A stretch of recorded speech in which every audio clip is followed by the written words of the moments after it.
지식과 지혜로 내 삶을 풍요롭게 만드는 내 손의 도서관입니다. 오늘은 부처님과 보살, 재미있는 이름 이야기 라는 책을 소개합니다. 이 책은 석가모니 부처님, 관세음보살님 등 불교 경전 속에 나타난 부처님과 보살에 관한 이야기를 재미있는 일화를 곁들여 설명하고 있습니다. 저자가 시종잔잔하고 섬세한 문체로 자세한 해설과 재미있는 일화를 곁들여 설명하듯이 풀어나가고 있는 책입니다. 그러면 책의 주요 내용을 살펴보도록 하겠습니다. 부처님의 이름. 부처님의 이름이란 거리에서 사람들에게 부처님 하면 어떤 부처님이 생각나느냐고 묻는다면 대답이 어떻게 나올까요? 아마도 열의 아홉은 석가모니 부처님을 떠올릴 것입니다. 모두에게 부처님은 석가모니 부처님이란 등식이 자연스럽게 인식돼 온 게 사실이지요. 그러나 경전을 보면 석가모니 부처님이 나시기 전에 여러 부처님이 계셨습니다. 그리고 석가모니 부처님이 열반에 드신 뒤인 미래 세상에도 미륵 부처님이 오심을 이야기하고 있습니다. 또한 경전마다 무수한 부처님이 등장하고 계십니다. 물론 우리 귀에 우리 입에 낯선 이름들이긴 합니다. 절에서 108참회를 해보신 적이 있나요? 108참회를 할 때엔 참회문을 외게 됩니다. 이때 참회문에 등장하는 불보살의 명호는 정말 엄청난 숫자지요. 처음 108배를 한 불자가 그러더군요. 웬 부처님이 이렇게도 많으냐고요. 부처란 고유명사가 아닙니다. 보통명사지요.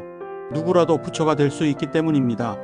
우리가 알고 있는 석가모니 부처님은 그 가운데 한 분이십니다. 부처님은 대지에 항상 가득하다는 것, 그것이 우리 불교의 가르침입니다. 석가모니불. 모든 부처님이 근본이 되는 부처님이 석가모니 부처님입니다. 우리가 아침 저녁으로 시아본사 석가모니불을 외는 것도 바로 근본 스승이신 부처님께 예불 올리는 것이지요. 우리들이 부처님 할 때 아마도 그 모두 부처님을 대표하는 분이 아닐까 싶습니다. 석가모니란 석가족 출신의 성자란 뜻으로 세상에서 가장 존귀한 분이란 뜻으로 석가세존, 줄여서 석존이라 부르기도 합니다. 석가모니 부처님은 카필라국의 왕인 숫도다나왕과 마야왕비 사이에서 나셨습니다. 숫도다나왕이 40이 넘도록 두 사람 사이에는 자녀가 없어 언제나 후계자가 걱정이었습니다. 왕비는 늘상 목욕 재개하고 팔관재개를 지키며 청정한 마음으로 보시하며 아이가 태어나기를 기다렸습니다. 하루는 왕비 꿈에 6개의 상아를 지닌 코끼리가 태에 들어옵니다. 그와 동시에 일만의 세계가 진동하고 32가지의 기이한 일이 생기게 됩니다. 그 몇 가지 예를 들면 이렇습니다. 일만의 세계에는 한없이 광명이 충만하고 이 빛을 보기 위해 장님은 눈을 뜨고 귀머거리는 소리를 들으며 벙어리는 서로 이야기를 하고 곱사나 허리를 폈으며 절름발이는 바로 걷고 결박된 이는 묶인 자세에서 풀려났다. 저마다 고통받던 이웃들이 그 고통에서 해방됐다는 이야기는 부처님께서 그런 목적을 위해 세상에 오심을 미리 알려주는 대목이라 하겠습니다. 왕비의 꿈 소식을 들은 왕은 카필라국의 64명의 수행자에게 해몽을 부탁합니다. 수행자들은 입을 모아 태몽이라고 얘기를 하지요. 후계자를 간절히 원하던 왕에게는 얼마나 담비와 같은 이야기였겠습니까? 왕은 성안과 밖의 사람들을 위해 재물을 베풀어 보시하며 그 기쁨을 나눴습니다. 카필라성은 오늘날 네팔 국경을 넘어 자리하고 있습니다. 태자가 태어나자 왕은 여러 수행자들을 불러 모았습니다. 태자의 이름 짓기를 고민하는 왕에게 수행자들은 시달타라는 의견일치를 본 이름을 내놓습니다. 왕이시여, 태자께서 탄생하실 때 온갖 보배가 생기고 모든 사람들의 소원이 이루어졌으며 갖가지 길한 상서로움이 있었습니다. 그런 까닭에 태자의 이름을 시달타라고 함이 적당할 겁니다. 이 자리에 이시타 선인이 참석해 태자를 보고 눈물을 흘리며 몹시 애달파했습니다. 눈물을 거둔 이시타 선인은 태자에 관해서 집에 있으면 전륜성왕이 될 것이며 집을 나와 진리를 구하면 깨달음을 얻을 것이라고 설명합니다. 다만 자신이 안타까운 것은 자신이 너무 늙어 깨달음의 경지에 이른 태자를 보지 못하는 것이라고 이야기합니다. 시달타 태자는 덕 높은 스승에게서 온갖 가르침과 무술을 배우면서 태자로서의 공부를 착실히 수행하며 자랐습니다. 그가 12살 되던 해에 농경제 의식에 참석합니다. 그곳에서 태자는 농부들이 소를 몰아 밭 가는 모습을 보게 되지요. 소를 고삐로 내리치며 밭을 가는 비쩍 마른 농부들, 헐떡이며 고삐 깬 채 밭을 가는 소, 갈아엎은 흙 위로 기어나온 벌레를 잽싸게 쪼아먹는 새의 모습까지 남김없이 보았습니다. 이를 보면서 태자는 마치 자신의 혈육이 그런 고통에 처한 듯 마음 아파했습니다. 이후로 태자는 깊은 사색에 잠기곤 합니다.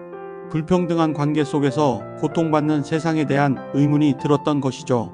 태자가 하루는 수레를 타고 북문으로 나갔을 때였습니다. 낡은 옷을 걸친 채 걸식하는 수행자 사람을 봅니다.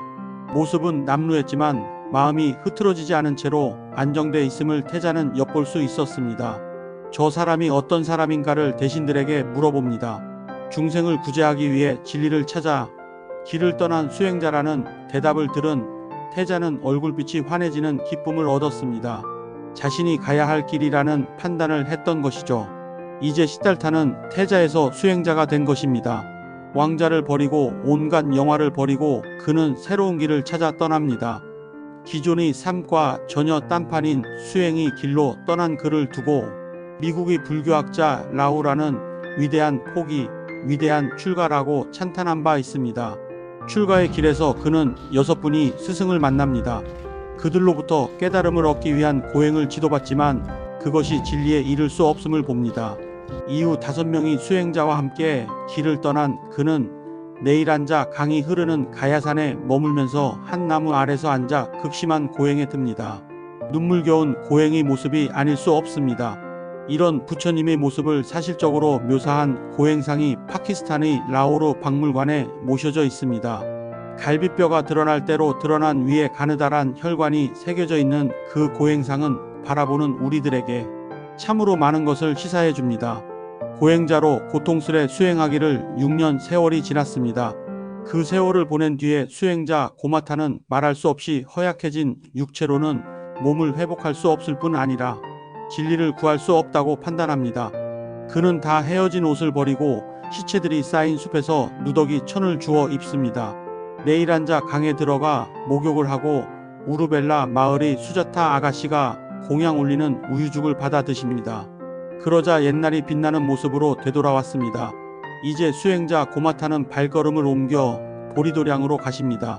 피팔라 나무 아래에 목동이 깔아주는 길상초를 깔고 동쪽을 향해 앉은 그는 이렇게 서원을 세웁니다.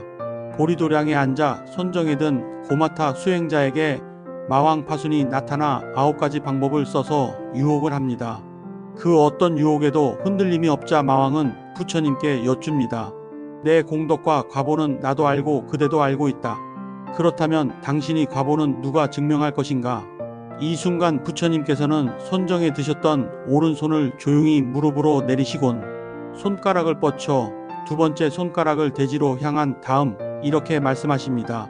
만물이 생성되고 돌아가는 대지여, 모든 것을 걸림없이 평등히 받아들이는 대지여, 나를 위해 진실한 증인이 되어다오. 원컨대 진실을 말해다오. 그 순간 대지가 진동하고 대지의 신이 땅에서 솟아나 부처님께 내 당신을 위해 증명하겠습니다 라고 했습니다. 그 순간 마왕 파순과 군사들은 두려움 속에 뿔뿔이 흩어지고 말았습니다. 마침내 수행자 고마타는 모든 악의 항복을 받으시고 청정한 선정에 들게 되죠.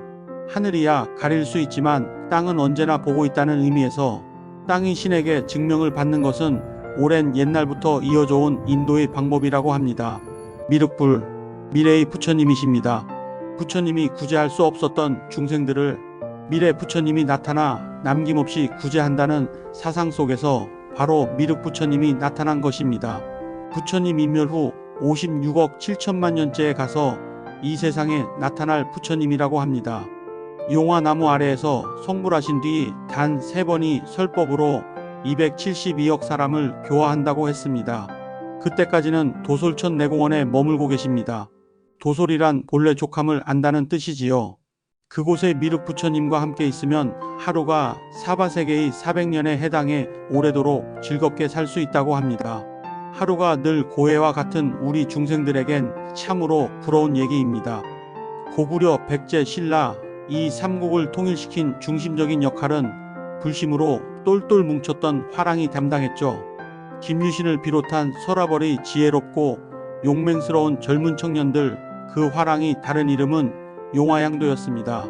나라를 위해 목숨을 바쳐도 용화세계에 태어난다고 믿었기 때문에 이들은 더 굳센 용맹을 발휘할 수 있었을 것입니다.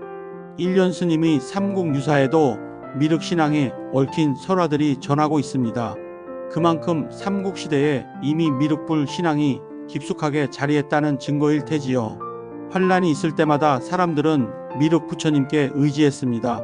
미륵불을 희망의 신앙으로 삼았기 때문이지죠.